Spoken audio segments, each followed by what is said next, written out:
Greetings everyone. Today I have a story to tell you about my diagnosis with autism.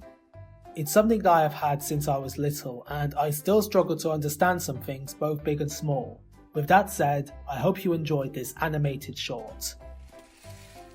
What is autism? To put it concisely, ASD or autism spectrum disorder is a lifelong condition that affects people in many ways.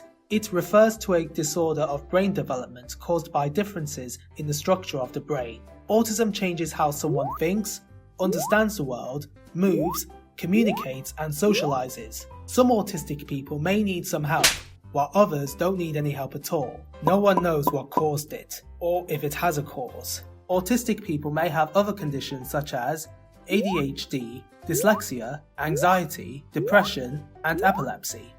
What's it like being autistic? Being autistic made me become both a better and worse person at the same time. Each person with autism is different, and people should be aware that we are on the spectrum.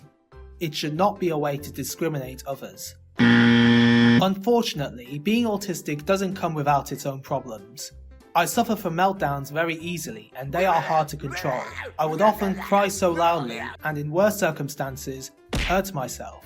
I find it hard to process a lot of information, and I mean a lot.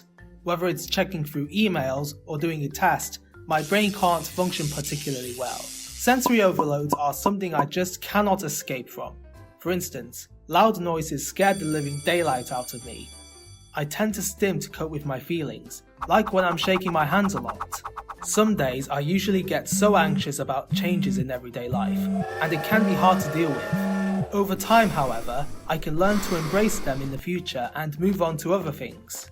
I would often do something that's ignorant or unacceptable.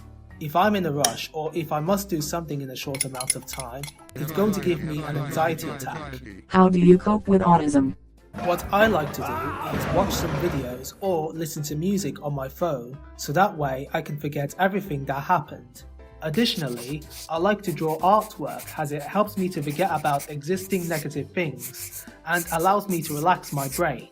I should clarify that I prefer to have some free time alone in a quiet area. Epilogue. Overall, autism has stuck with me ever since, and while it can be a nuisance in everyday life, there are some advantages to be had such as thinking and learning in a visual way, being very punctual, and being dependable about schedules and routines. I hope you find this video useful in learning about autism from my perspective. Thank you for watching.